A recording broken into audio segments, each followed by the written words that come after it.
Salut les amis, j'espère que vous allez super bien. Bienvenue dans la revue de ce 14 mai 2023. Alors, au cours de la semaine, nous avons eu plusieurs de nos plans qui se sont déclenchés. Nous avons eu finalement le DSY qui a cassé la résistance baissière dont on avait parlé depuis pas mal de temps.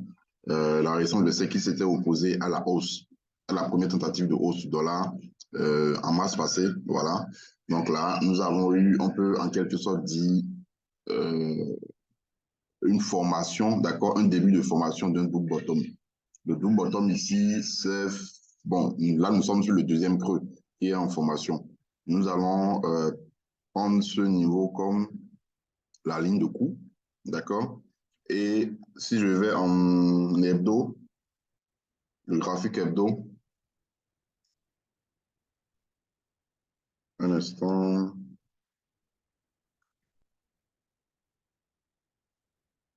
voilà. Donc le graphique hebdo, voilà ce que vous avez. Vous avez, là c'est un peu plus clair en fait. Donc voilà, donc formation d'un double bottom en cours. Le double bottom, c'est une figure de retournement à la hausse. Maintenant, si je reviens en daily, donc en plus de la cassure de la résistance baissière dont on a parlé, vous avez également cette zone. Bon, cette zone, j'ai tracé ça au cours de la semaine. J'ai envoyé ça dans le groupe de suivi.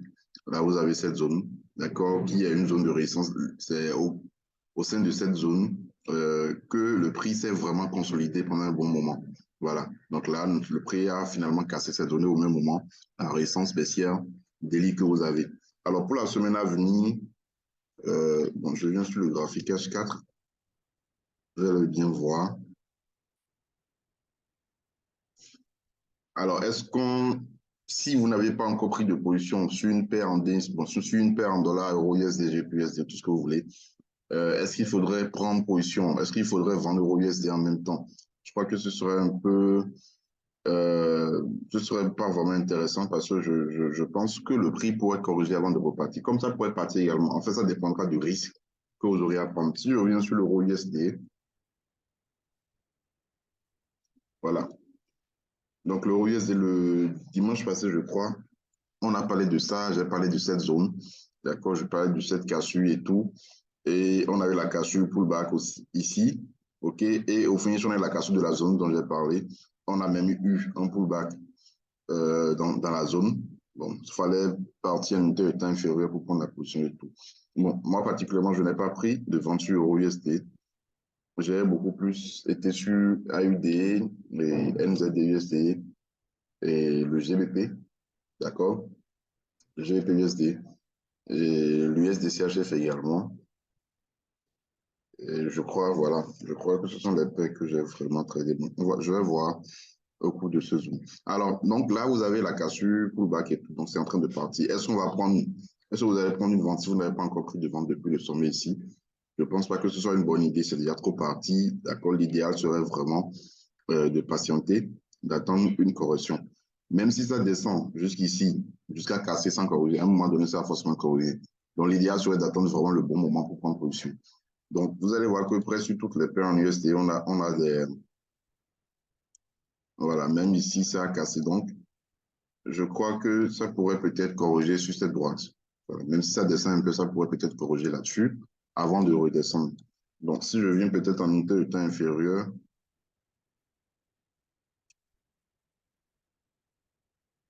on a ça.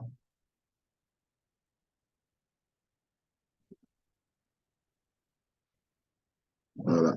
Donc, ça m'a l'air quand même un peu plus intéressant. Donc, si on veut prendre un fibo un peu long terme, voilà, ça pourrait corriger dans la zone. Maintenant, le fibo tracé ici, d'accord, pourrait être réadapté à selon l'évolution du prix. Si à l'ouverture du marché, lundi, mardi, et tout ça continue à chuter, donc on sera obligé de réadapter le fibo. Là, je fais ça pour ceux qui n'ont pas pris de vente sur l'euro USD. OK? Donc, si ça descend jusqu'ici avant de commencer à vraiment corriger, là, on réadapte le fibo. Mais si ça commence à corriger en même temps, on pourra garder ça comme ça. Toutefois, là, c'est un Fibo H1. Si on devait aller à un était inférieur à M15, on a tracé avec ce niveau, avec ce mouvement, en fait. Donc, c'est bien, c'est possible. Mais je préfère être prudent, d'accord, et tracer ça ici. Donc, on pourrait assister à une correction, comme on pourrait assister à la continuation de la baisse sur l'euro USD. Toujours est-il que pour le moment, on est baissier vu que le dollar a cassé déjà la résistance baissière d'Eli. Voilà. Alors, je continue avec le GBP USD. Alors, sur le GBP USD, par contre, là, bon, ça a été envoyé dans le canal Telegram pour tout le monde. J'avais déjà pris un rebond depuis la résistance baissière ici, d'accord? Et puis, bon, j'ai envoyé le graphe dans le canal Telegram. Je disais, voilà, c'est cassure de double top, d'accord? On pourrait prendre du vente. Effectivement, c'est ce qu'on a eu. Donc, j'ai renforcé après la cassure. Et ici également, j'ai renforcé. Donc, j'ai au moins 3 ou 4 ventes comme ça sur le GBP USD. Alors, ici, pour ceux qui n'avaient pas pris, ni ici, ni ici, ni ici, OK? Alors, on pourrait prendre cette bougie comme la bougie de cassure, hein? D'accord? On pourrait prendre cette bougie comme la bougie de cassure. Le truc ici, c'est quoi? C'est que, voilà, c'est un peu trop loin de ce sommet. Donc, si on doit prendre une vente ici, le stop loss devrait être légèrement au-dessus de ce sommet. D'accord, maintenant, bon, il faut aussi voir le TPN. Ce serait, en tout cas, je pense que ça, quand même, l'aide est très intéressant. Si vous n'avez pas de position sur le GBP/USD, vous avez deux possibilités. Soit vous prenez directement la vente, soit vous attendez une correction. Donc, il pourrait ne pas y avoir de correction également. Donc, c'est à vous de voir. Il pourrait ne pas y avoir de correction. Ça pourrait continuer directement à chuter. Donc, c'est à vous de voir. Soit vous prenez, moi, j'avais déjà des positions, donc je ne prendrai plus d'autres positions. Je vais maintenir mes positions. Je suis déjà en BE. D'accord, sur la majeure, surtout les positions qui sont en haut ici. Alors, ici, comme je l'ai dit, soit vous prenez directement la vente, soit vous attendez une correction, un pullback, d'accord, avant de prendre. Soit ça descend, descend, descend, descend avant de corriger également. Donc, toujours est-il qu'à un moment donné, vous aurez forcément un point d'entrée, d'accord, à la vente sur le GPUSD. Mais ça, quand même, l'aide est très, très, très intéressant. OK, donc je crois que je vais maintenir mes positions à moins que ça réintègre le support aussi. Si ça réintègre, là, je vais faire mes positions qui sont en haut et tout. Voilà. Donc, c'est un plan vraiment intéressant. Je crois que voilà, je vais maintenir ça sur le marché. Alors, l'USDC-HF. L'USDC-HF, je ne sais pas si vous vous en souvenez, mais on a parlé de ça le dimanche surpassé. D'accord, le dimanche surpassé, parce qu'on s'attendait à la formation d'un double bottom. On avait pris une position ici, non, ici, voilà, ici. OK, la droite qui était tracée, c'était une droite comme ça, parce que c'était voilà, c'était ça. Donc, on a pris 61,8 Fibo, pullback, plus pullback, c'était ici. Et puis, le prix est venu toucher le TP. On s'attendait à ce que ça casse pour prendre, pour renforcer. Bon, on n'a pas eu la casse. Donc, le prix est revenu en bas ici. Voilà. Donc, au finish, qu'est-ce qu'on a eu? Vous avez cette droite qui passe par les creux, qui a rejeté le prix plusieurs fois et tout. Cassure. On a finalement eu la cassure le vendredi. OK? Donc, j'ai des positions là-dessus, sur des DCHF. Bon, la position a été prise en M15, hein, parce qu'on a eu un pullback ici. Un pullback en 61,8% FIBO. OK, là, c'est en train de partir. OK. Bon, le TP, c'est toujours dans la zone. C'est toujours dans la zone. Donc, ici, ce n'est pas encore trop tard. Donc, vous avez la possibilité de surveiller la cassure de cette zone. Si cassure de la zone, on pourra prendre un achat. D'accord? On pourra prendre un achat. Donc, si le dollar, si la hausse amorcée par le dollar continue vraiment, je crois qu'on pourrait assister, d'accord, à l'évolution également de cette hausse sur l'USDCHF. Voilà. Donc, plan intéressant également. Alors, je parlais de l'AUD-USD. Je n'ai plus de position sur l'AUD-USD. Mon TP a été atteint. Le TP, c'était ici. La position a été envoyée dans le canal pour tout le monde. Donc, il y a certains même qui ont pris ça, je crois. Donc, mon objectif a été atteint. Ici, je suis sorti sur l'USD et sur l'AUD. USD. Voilà. Alors, ça pourrait continuer à chuter jusqu'à toucher l'objectif final en bas. OK? Comme ça pourrait encore corriger. Si ça corrige, moi, je vais prendre. Si ça corrige,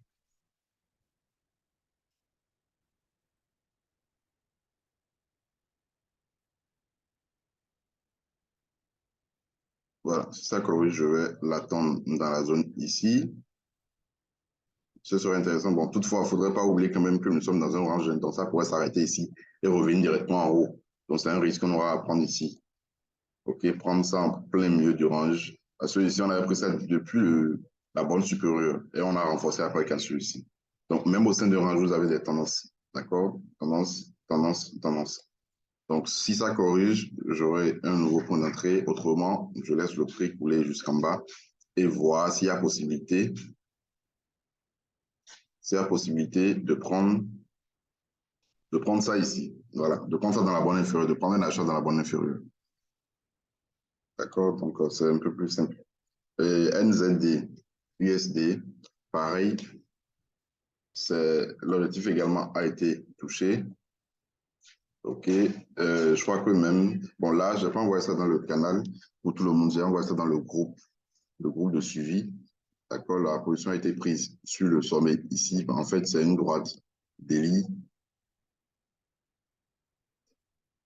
OK, donc c'est cette droite ici. Donc, c'est un rejet avec cette résistance. Donc, c'était parfait. C'était parfait pour une vente. Je crois même que c'est un Fibo, si je ne me trompe, ou bien ça a cassé. Voilà, c'était un 61,8 Fibo. C'était parfait, en fait. Tous les ingrédients étaient réunis pour une vente. 61,8 Fibo, résistance et résistance baissière. Voilà. Donc, ça a été pris, objectif atteint.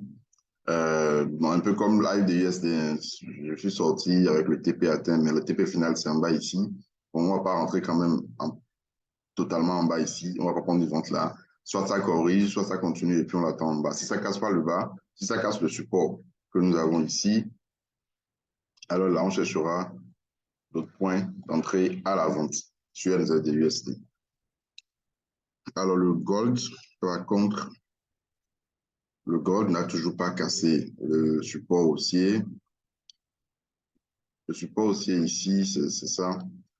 J'ai essayé de prendre un achat le vendredi, mais heureusement, je suis vite sorti. J'ai pris l'achat parce que voilà, je me disais que bon, on a ce rebond là, et on a ce support également, donc j'ai pris. Mais heureusement, je suis sorti parce que là, ça a commencé à chuter quand le dollar a cassé sa résistance. Donc là, le gold, je crois que c'est toujours possible. Là, on a encore une marge de manœuvre parce que bon, si ça cassait et le support aussi, et le support horizontal que vous avez ici, là, ce serait parfait pour une vente. Voilà. Donc, je crois que c'est vraiment l'un des plans favoris à surveiller, le gold. Donc, ça pourrait bien sûr revenir ici et repartir, c'est possible.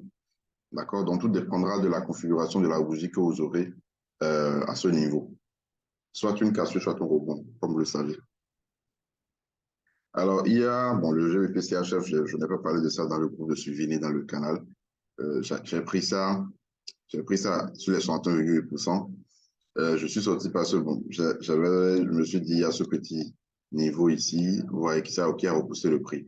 Mais je compte reprendre ça si le prix revenait, parce que je me dis, le prix peut évoluer. Tu sais souvent ce que ça fait, ça peut consolider, venir toucher.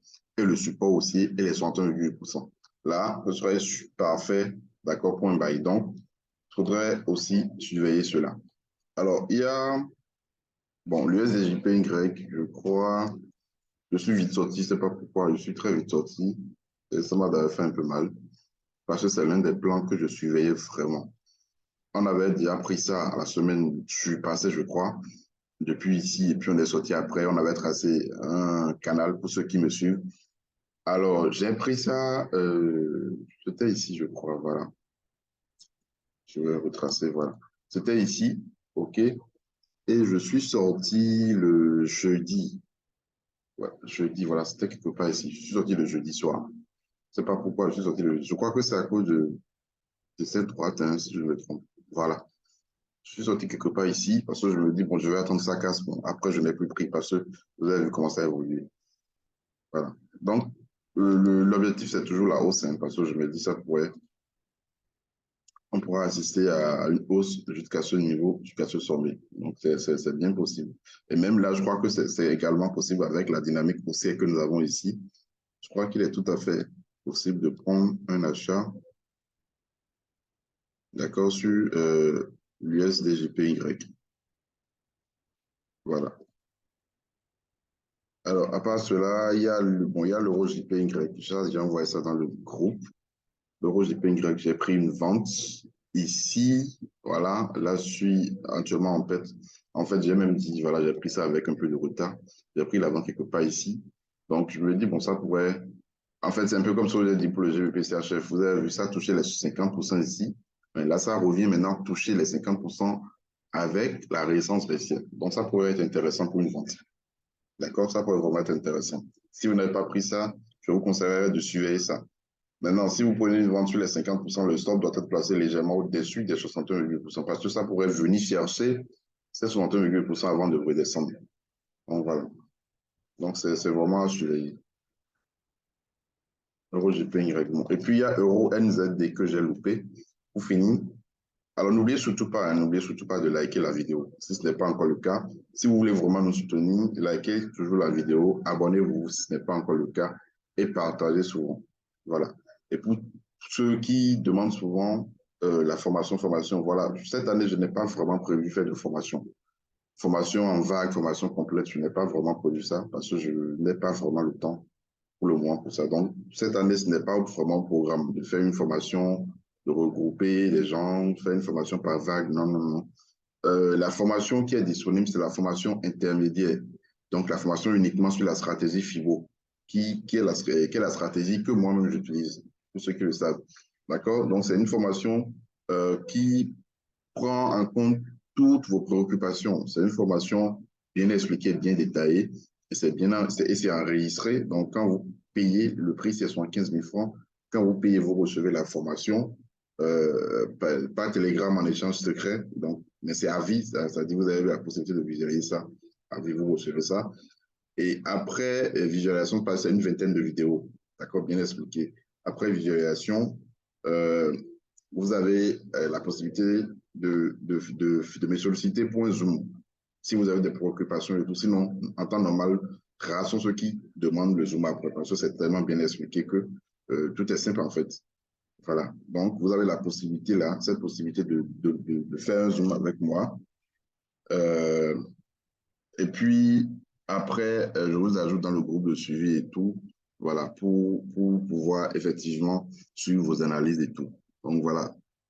Donc, si vous voulez des formations, écrivez juste, vous avez le lien Telegram juste en description de la vidéo, et puis vous aurez toutes les informations restantes. Voilà. Donc, je parlais de NZD USD, Euro NZD pour finir. Euro NZD, en 2-1 ici. Donc, j'ai envoyé ça dans le groupe de suivi, les 50% FIBO, mais je ne l'ai pas pris en même automatiquement. Qu'est-ce que j'ai dit? Bon, est-ce que c'est en H4? Non. Oui, en H4, mais j'ai envoyé un graphique H1. Je disais, voilà, il faudrait qu'on ait une cassure H4 pour avoir la confirmation. D'accord? On parle de modèle de confirmation de cassure et tout. Donc voilà, on a eu cette cassure et puis paf, c'est parti. Mais je ne l'ai pas pris finalement parce que j'étais déjà sur NZD USD. Donc voilà, c'est tout ce que j'ai prévu pour vous. N'oubliez surtout pas de liker, de partager, de vous abonner. Très bon dimanche à vous et très bonne semaine de trading.